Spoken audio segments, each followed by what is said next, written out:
In case you're wondering, Sudradan Patel is our IT person. Oh, great. Thank you. So we have one person registered to speak. That's right. This one.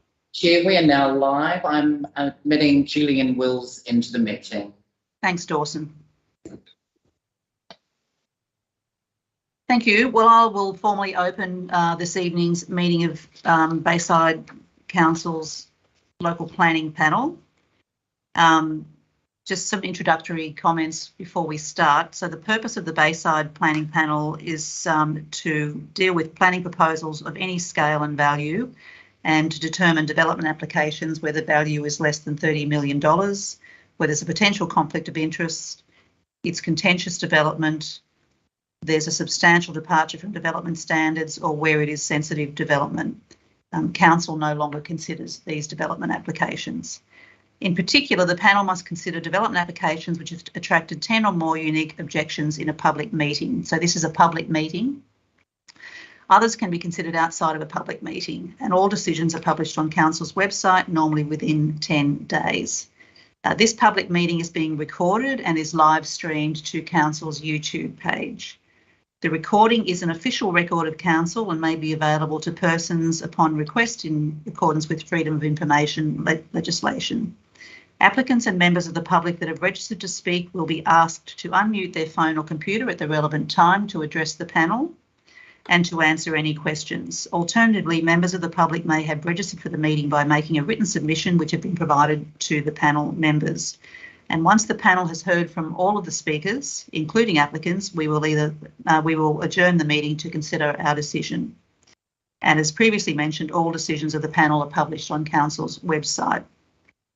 So we will introduce ourselves. My name's Marcia Doherty and I'm the chair of this evening's panel meeting. And my background is as a planning lawyer of some 25 years. And I also have expertise in public administration, having worked as a senior executive in state and local government. I sit on other planning panels and I'm also involved in state government committees. Jan? Thank you, Chair. Jan Morell. I am a town planner and I've got experience of some 35 plus years, and my last full-time position was as Commissioner Land and Environment Court for 14 years, and since that time I just sit on independent panels as either an expert member or a chair. Thank you. Thanks, Jan. Judy? I'm Judy Clark. I'm a registered planner. I have over 35 years experience in councils managing development assessment and planning functions. I'm also a member of 2 other local planning panels. I'm a council appointed rep on a regional planning panel, and I run a business as a planning consultant as a sole trader. And Jessie? Thank you, Chair. I'm Jessie Hanna. I'm a community representative on the panel. I've served on the panel since 2017. I'm a lifetime resident of Bexley in the Bayside LGA, and I'm a solicitor by background, and I work in the New South Wales public sector. Thank you, panel. And before we go further, I'd like to acknowledge that we are all acknowledge the traditional custodians of the lands on which we are all meeting this evening, including and pay our respects to their elders past and present. We have no apologies, and in terms of disclosures of interest, I'd ask the panel to please state whether they have any conflicts of interest for this evening's agenda item. Not from me, thank you, Jan. No conflict from me. No conflict from me, Chair. And I also don't have any conflicts. In addition to our verbal declarations at this meeting, each panel member has also completed in writing a declaration that they have no conflicts of interest for this agenda item. So that takes us to the item of business on this evening's agenda, which is the development application for 1077 Botany Road, Mascot. And this development application is recommended for refusal. The panel members have all visited the site. We've had the benefit of reading the assessment report by the council planner, and we've also had a detailed briefing by council staff on this development application, where we were given the opportunity to ask questions and receive additional information. We have one written submission by Amanda Paparazon, who's an affected neighbour, and the panel has had the opportunity to consider that submission. And we have one person registered to speak for the recommendation for refusal, and that's Miss Julian Wills. Miss Wills, are you on the line? Yes, I am. Thank you, Ms. Wills, and thanks for joining our meeting this evening. If you'd like to go ahead and just explain who you are and where you live in relation to the proposed development, and just make your key comments to the panel. We'd appreciate that. Thank you. Certainly. I'm an owner at the adjoining building, which is 1099 to 1101 Botany Road, Mascot, the low-rise building. If you're facing the petrol station on the right, I've owned a property there since the 90s, and a lot of the people that live there have lived there a similar length of time. Our biggest concern is being a low-rise building with something of the size and scale that they're proposing next door. We're going to lose basically all our natural light, which we already have very little because we've got commercial on the other side.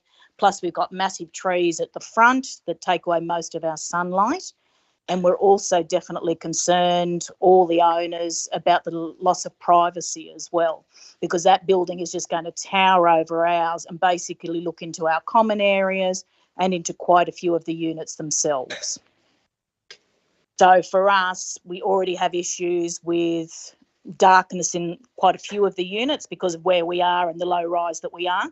This is only just going to make it worse. And in some cases, I think some of the units will rarely get light at all.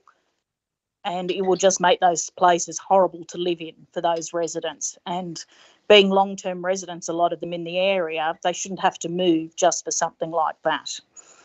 And our other concern is if they're going to be digging down, there's nothing else along that section of the road that I'm aware of where they've dug down for underground parking.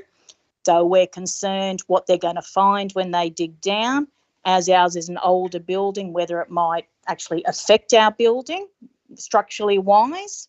So I would expect if it went ahead that we might end up getting proper dilapidation reports done and other things like that to cover our building. But it's mainly that it's going to make that area, from our point of view, a lot busier as well. We've already had to deal with more traffic on the road out the front because of the changes to things further down closer to the airport. So now we're going to have a driveway with cars coming in right beside units that have been there for a long time as well. So for us and all the owners in that one, we're only little one-bedroom units. We're only a very small building, and it's going to impact every single person in that building greatly, whether they're a long-term, short-term resident or a tenant or an owner. And that's our concern. And we don't feel that next door is listening to our concerns. Thanks, Ms. Wills. Do you live at your property? No, I don't. Mine's a rental. Okay, thank you. So our building is about 50-50 owners and tenants. Okay, all right. And I do note that all of those issues that you've raised, the panel is very aware of because, as I said, we've been to the site, but also the assessment report dealt in detail with those issues of overshadowing, loss of privacy, yep. And the fact that you'd have multiple balconies overlooking those yes, properties. That's right. Properties.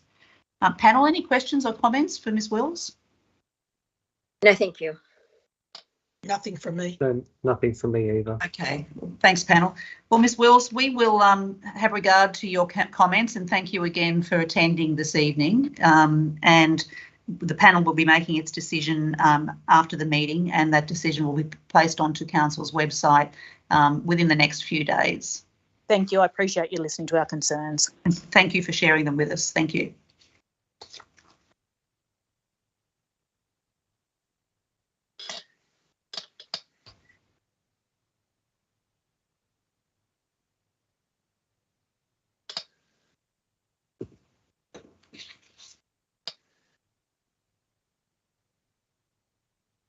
So that concludes the business of tonight's meeting. Oh, we don't have, sorry, anyone from the applicant. No.